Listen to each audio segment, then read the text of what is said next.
Hello guys, welcome to my YouTube channel. কেমন আছো তোমরা? তো এখন আমরা কথা বলবো হচ্ছে রামায়ণা মুভি থেকে রিলিজ হওয়া একটি গ্লিমস, যেটার নাম হচ্ছে রামা।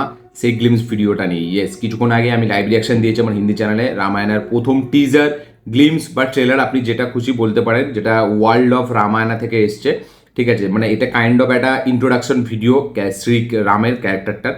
তো রণবীর কাপুর যেটা প্লে করেছে। তো রামা গ্লিমসটা নিয়ে ভিডিওর মধ্যে কথা বলবো, যে কেমন লাগলো আমার রামায়ণের প্রথম টিজার, যেটার নাম হচ্ছে রামা, সেটা নিয়ে ভিডিওর মধ্যে কথা বলবো। চলো ভিডিওটা শুরু করা যাক।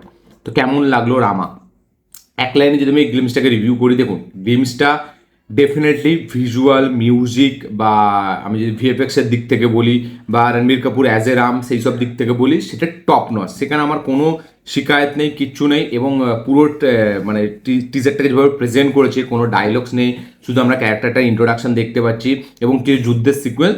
তার পাশাপাশি একদম লাস্টে আমরা রাবণের ক্যারেক্টারটা মানে ইয়াশকে দেখতে পাচ্ছি। বাট ইয়াশকে পুরো সামনে থেকে দেখানো হয়নি, তাকে শুধু ব্যাক সাইড দিয়ে দেখানো হয়েছে।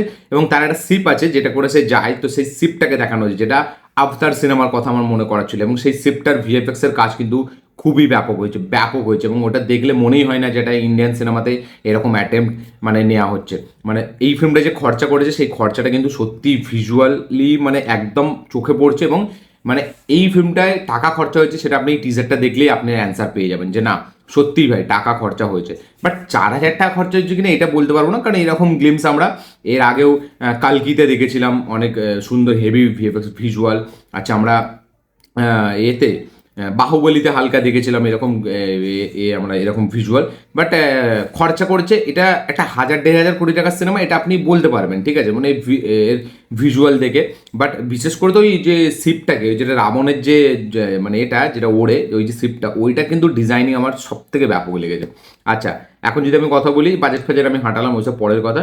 এই সিনেমাতে রণবীর কাপুর অ্যাজ এ শ্রীরাম, ব্যাপক কাস্টিং, মানে ব্যাপক লাগছে তাকে দেখে। তার যেরকম ফিজিক্যাল ট্রান্সফরমেশন এবং তাকে যেরকম দেখতে লাগছে, সে তার যে ইনোসেন্স, সেটা দেখে সত্যিই তাকে পুরো একদম শ্রীরাম মনে হচ্ছে। এবং তার ক্যারেক্টারটা কিন্তু জাস্টিফাই করেছে এই ক্যারেক্টারটাকে। তার পাশাপাশি আমরা আর অন্য কাউকে দেখতে পাই না, না রাবণকে দেখতে পাই, না সাই পল্লবীর ক্যারেক্টারটা সীতাকে। ঠিক আছে, মানে তা খুব ব্লারি কে এতে দেখতে পাই আমরা সীতার ক্যারেক্টারটা, বাট তাকে প্রপার দেখানো হয় না। এবং তার পাশাপাশি এই ফিল্মের যে মিউজিকটা কিন্তু টপ নচ হতে চলেছে। মানে এই ফিল্মের মিউজিক এপিক, মানে এই ফিল্মটা থিয়েটার এক্সপিরিয়েন্সের জন্যই কিন্তু বানানো, এটা কিন্তু এই টিজারটা গ্যারেন্টি দিচ্ছে। এবং আইম্যাক্সের জন্য বানানো হচ্ছে, সেটা কিন্তু ডিজার্ভ করে এই সিনেমাটা। এবং এই সিনেমার মিউজিক কিন্তু মানে যখন আপনি থিয়েটারে দেখবেন, আপনাকে আলাদাই একটা এক্সপিরিয়েন্স, আলাদা একটা ওয়ার্ল্ডে নিয়ে যাবে। এই ফিল্মটার মিউজিক কিন্তু এপিক মিউজিক হতে চলেছে। বাট এই যে মিউজিকটা এই রামা টিজার আমরা দেখেছি, এর থেকে আমার বেটার মিউজিক লেগেছে ওই যে প্রথম যে গ্লিমসটা এসেছিল, যেখানে রণবীর কাপুর এরকম উড়ে উড়ে তীর মারছিল, ওই যে গ্লিমসটা, ওখানে যে মিউজিকটা, সেটা সত্যি বলছি তুলনা হয় না। মানে ওখানে যেরকম আসে মিউজিকটা, ধরতি হে অম্বর হে, ওইখানে মিউজিকটা কিন্তু ব্যাপক। ওখানে আলাদা রকম আপনাকে একটা ট্রিটমেন্ট দেওয়া হবে, আলাদা রকম আপনি ফিল করতে পারবেন। এইখানের মিউজিকটা একটা থিয়েট্রিক্যালি এক্সপিরিয়েন্সের জন্য আপনি বুঝতে পারছেন একটা এপিক মিউজিক হচ্ছে ভিজুয়ালি। মানে যখন আপনি দেখবেন সিনেমাটা, তার সাথে এই যে মিউজিকটা একটা ডিউন, একটা মানে কি বলবো, একটা ইন্টারস্টেলারের মতো মিউজিক আপনি এখানে অনুভব করবেন। বাট এই প্রথমে যে মিউজিকটা ছিল, সেটার মানে সেটার ব্যাপার আলাদাই ছিল। বাট এই টিজারটাকে যদি আমি ভিজুয়ালি বলি, টিজারটা আমার ব্যাপক লেগেছে, মিউজিক্যালি টিজারটা হেভি লেগেছে, পারফরমেন্স আমাকে ব্যাপক লেগেছে, ডিরেকশন বা এখানে যে সিকোয়েন্সগুলো ডিজাইন করছে, সেগুলো বেশ ব্যাপক লেগেছে। হ্যাঁ, এই টিজারটা মানে একদম যে বিশাল যুদ্ধের সিকোয়েন্স বা রামায়ণে যে যুদ্ধটা হয়েছিল, সেটা যেহেতু সেই সব সিকোয়েন্স খুব একটা বেশি দেখাচ্ছে না, তাই জন্য অনেক লোকে হয়তো এই টিজারটা ভালো লাগবে না, যে কি দেখাচ্ছে মানে শুধু রণবীর কাপুর এবং তার ক্যারেক্টারটা। বাট রামায়ণের কিন্তু প্রথম পার্টটা ড্রামার ওপর ফোকাস করা হবে, সেকেন্ড পার্ট থেকে কিন্তু আসল মজা চালু হবে। এবং দেখুন রামায়ণা এমন কোনো ব্যাপার না যে মাস কমার্শিয়াল টিপিক্যাল একটা সিনেমা বানিয়ে দেবো, সেরকম তো হবে না। রামায়ণা তো ব্যাপারটাই আলাদা, একটা মাইথোলজিক্যাল সেখানে কানেকশন আছে, এবং পুরোটাই মাইথোলজি একটা ব্যাপার। তো যার কারণে ওয়ার্ল্ড বিল্ডিং খুব দরকার, ওয়ার্ল্ড বিল্ডিং মাস্ট একদম ডিজার্ভ করে। তার পাশাপাশি এই সিনেমার মানে পুরোটাই আছে না ড্রামার ওপরে, যে প্রথম পার্টটা পুরোটাই ড্রামা, তারপরে যখন রাবণের ক্যারেক্টারটা ইন্ট্রোডিউস হবে, তারপরে একটা মানে লড়াই, একটা কনফ্লিক্ট চালু হবে। তো প্রথমেই যারা এক্সপেক্ট করছে যে প্রথমে যুদ্ধ দেখে নেবো আমরা, এবং এই টিজারে কিন্তু স্টার্টিংটাই হয় সেটা থেকে, যে এই ফিল্মটা মানে আমাদেরকে বোঝাচ্ছে যে মেকার্সরা, যে এই ফিল্মের কিন্তু এরকমও সিকোয়েন্স আপনারা পাবেন। বাট তার আগে একটা ক্যারেক্টার রাম যে খুব শান্ত, যে সবার ভালো চায়, যে মানে সবার ভালো করতে বলে, সেই ক্যারেক্টারটা একটা টাইমে যখন তাকে লড়তে হচ্ছে, তো তার সাথে যে ফাইট সিকোয়েন্স একটা রেখেছে এখানে দেখবেন, যে একটা জায়েন্টের সাথে এখানে রণবীর কাপুর লড়ছে, তো সে যেরকম চুপচাপ সে কিন্তু সেরকম লড়াইও করতে পারে, এবং তার সাথে চার যখন লড়াইটা হবে সেই লড়াইটা কিন্তু কোনো ছোট লড়াই হবে না। তো সেটা আমাদেরকে টিজারের প্রথমেই কিন্তু সেই আওয়াজটা দিয়ে দেওয়া হয়েছে। এবার অনেকে বলবে যে টিজারে তো সেরকম কিছু অ্যাকশন সিকোয়েন্স দেখলাম না, এই দেখলাম না। বস, এটা কিন্তু একটা প্রপার টিপিক্যাল একটা মাস কমার্শিয়াল সিনেমা না, এটা কিন্তু মাইথোলজিক্যাল সিনেমা, এবং এটা মাইথোলজির ওপর বেস্ট। এটা কিন্তু মানে আমাদের মানে দেবতাদের ওপরে, মানে তাদের সময়কার কাহিনী আমরা দেখতে পাই। সেখানে কিন্তু এরকম গান মিউজিক, এরকম উড়ে হিরো হিরো এরকম উড়ে উড়ে মারছে সেরকম না, সেখানে কিন্তু ব্যাপার আলাদা ছিল। তো এটা পুরোপুরি একটা আলাদা ট্রিটমেন্ট এখানে ডিজার্ভ করে, এবং পুরোপুরি একটা আলাদা ড্রামা এখানে ডিজার্ভ করে। এখানে মারধার বা এই ফিল্মটা যে অ্যাভেঞ্জার্সের মতো উড়ে আড়ে মারবে সেরকম কিন্তু ফিল্ম এটা না, ঠিক আছে? এটা ট্রিটমেন্ট আলাদা, এটা আপনার ড্রামাটাও আলাদা হবে, এটা ভিজুয়ালি আপনি এনজয় করবেন, তারপরে আপনারা সেকেন্ড পার্ট থেকে এই ফিল্মের আসল মজা পাবেন। বাট আমার কিন্তু এই টিজারটা সব দিক থেকে বেশ ব্যাপক লেগেছে, বাট মিউজিকটা আমার মনে হয় প্রথম পার্টের মতো, প্রথম যে গ্লিমসটা ছিল তার মতো হয়নি। মানে মিউজিকটা ডেফিনেটলি এপিক লাগছে, বাট ওইটার মতো মিউজিকটা আমার লাগেনি। বাকি ওভারঅল সব কিছু টপ নচ। আমি দেখে সত্যি বলছি, মানে দেখে আমার বাহুবলীর কথা মনে পড়ছিল, দেখে আমার আবতারের কথা মনে পড়ছিল, তো অনেক ফিল্মের কথা আমার মনে করাচ্ছিল ফিল্মগুলো। বাট এবং কিছু কিছু কিছু সিকোয়েন্স আমার লর্ড অফ দ্য রিংসের কথা মনে করাচ্ছিল, যেখানে জঙ্গলের সিকোয়েন্সগুলো। বাট রণবীর কাপুর এই ফিল্মটাতে পুরো জাস্টিফাইড, তাকে নেওয়া হয়েছে, এটা পুরোপুরি সে ক্যারেক্টারটা সে জাস্টিফাই করেছে।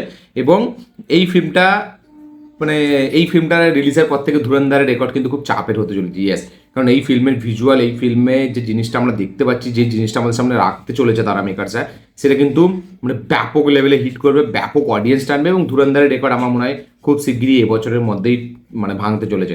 ধুরন্ধরের পার্ট 1 পার্ট 2 দুটোরই রেকর্ড। তো ধুরন্ধর এখন কিন্তু ডেঞ্জারের মধ্যে আছে। এই ভিজুয়ালটা, এই টিজারটা দেখার পর আমার সেটাই মনে হলো। দেখুন, টিজারটা অ্যাজ এ সিনেফাইলস আমি বলতেই পারি যে আমার আহামরি কিছু লাগেনি, কারণ টিজারে কী আছে, খালি ইন্ট্রোডাকশন, খালি ওয়ার্ল্ডটা আমাদেরকে দেখাচ্ছে। বাট আমি তো এটাই চাই সিনেফাইলস হিসাবে, যে আমি ওয়ার্ল্ডটাই দেখবো। আমি কিন্তু নর্মাল অডিয়েন্সের মধ্যে এটা চাইবো না যে মারপিট হবে, এই যুদ্ধ সিন দেখবো, এই উড়ে ওরা তীর মারছে, এই উড়ে চলে যাচ্ছে এখান থেকে। না, আমি অ্যাজ এ সিনেফাইল আমি ওয়ার্ল্ড বিল্ডিংটাই দেখতে চাই, এবং এটা পুরোপুরি, এই সিনেমাটা পুরোপুরি ড্রামার ওপর নির্ভর, ঠিক আছে? তো এই সিনেমাটা থেকে আমি কিন্তু মারদাঙ্গা অ্যাকশন এক্সপেক্ট করছি না। আমি জানি সেইগুলো যখন আসবে সেগুলো বিভৎস লেভেলে একটা অ্যাভেঞ্জার্স টাইপ আমরা ফিল পাবো, বাট সেটার জন্য ওয়েট করতে হবে। তার আগে ওয়ার্ল্ড বিল্ডিং, তার আগে ড্রামা, তার আগে প্রপার বিল্ড আপ, তো সেইগুলো আমি জানি। যার কারণে কিন্তু আমি এটা বলবো না যে আমি মজা পাইনি। আমি ডেফিনেটলি যেটা এক্সপেক্ট করেছিলাম সেরকমই কিছু দেখতে পাচ্ছি, এবং সেরকমই কিছু আমি ফিল করতে পারছি যে সেরকমই কিছু আসবে। আমি পুরোপুরি ডিরেক্টরের উপর ভরসা আছে আমার, নামিল মালহোত্রা প্রডিউসার, এবং তার পাশাপাশি ডিরেক্টর হচ্ছে আমাদের এর ওপরে নিতেশ তিওয়ারির ওপর। এবং মানে ভিজুয়ালি এই ফিল্মটা যেরকম হবে, ড্রামার দিকটাও কিন্তু এই ফিল্মটা সেরকমই হতে চলেছে। তো আমার তো বেশ ব্যাপক লেগেছে টিজারটা দেখার পর, আমি বেশ মানে হেভি লেগেছে। এবং প্রথম টিজারটা যে মিউজিকটার জন্য আমি ছিটকে গিয়েছিলাম, বাট এই টিজারে মিউজিকটা অতটা ছিটকাচ্ছে না, বাট মানে ভিজুয়ালি টিজারটা আপনাকে এমন প্রোভাইড করে দেবে যে আপনি ওই সব দিকে যাবেন। এবং একটা সিকোয়েন্স আছে যেখানে রাম যাবে নৌকা করে, এবং পিছন থেকে একটা আওয়াজ আসবে রাম, তো ওই সিকোয়েন্সটা ভাই আলাদা রকম গুজবাম্পস দেয়। এবং যে কটা যুদ্ধ সিকোয়েন্স আছে সেখানে যে ভিএফএক্সের কাজ, সেখানে যে মানে আমরা যেরকম ভিজুয়াল দেখতে পাচ্ছি সেগুলো টপ নচ। এবং কিছু কিছু সিকোয়েন্সে তো আপনার লর্ড অফ দ্য রিংসের কথা আমার মনে পড়ছিল, ওই যে জায়েন্টের সাথে যে ফাইট সিকোয়েন্সটা, তো ব্যাপক হতে চলেছে। বাট এবার অনেকজন এটাকে বারাণসীর গ্লিমসের সাথে, বারাণসীর ওই গ্লিমসটা কিন্তু পুরোপুরি মানে কাইন্ড অফ একটা কী বলবো, একটা কম্পিউটার জেনারেটেড একটা ভিডিও ছিল, একটা মোশন ভিডিও, সেটা কিন্তু পুরোপুরি মানে রিয়েল শ্যুটের ভিডিও নয়, ঠিক আছে? তো যার কারণে কিন্তু ওটার সাথে একটা কম্প্যারিজন আছে না, এখানে কিন্তু শ্যুট করা হয়েছে, তো সে তফাৎটা আপনারা বুঝুন। তো বারাণসী একমাত্র পারবে যে রামায়ণকে মেবি হয়তো তার সাথে টপ করে দেবে, বাকি এই ফিল্মে টপ করে কেউ আমি কিন্তু দেখতে পাচ্ছি না। তো ওভারঅল সব কিছু মিলে এই টিজারটা আমার গ্র্যান্ড, এপিক, ব্যাপক একটা ভিজুয়ালি ট্রিট একটা ট্রেলার আমার মনে হয়েছে, যেখানে পারফরমেন্স, ডিরেকশন, মিউজিক সব কিছু টপ নয়, এবং ওভারঅল প্রোডাকশন ভ্যালু এই ফিল্মটার এপিক। তো আমার তো এই ছিল রিয়াকশন এই টিজারটাকে নিয়ে। আপনাদের কি রিয়াকশন, কি বক্তব্য, কি মতামত অবশ্যই লিখে জানাবেন। আমি এই টিজারটা দেখে কিন্তু সত্যি বেশ মজা পেয়েছি, এবং ব্যাপক আমি এক্সাইটেড এই টিজারটা দেখার পর থেকে। কী রিয়াকশন আপনাদের শেয়ার করবেন, আমার হিন্দি চ্যানেলে লাইভ রিয়াকশন আছে ফার্স্ট টাইম, অবশ্যই আপনাকে চেক আউট করবেন। দেখা হচ্ছে পরের ভিডিওতে, ততক্ষণের জন্য।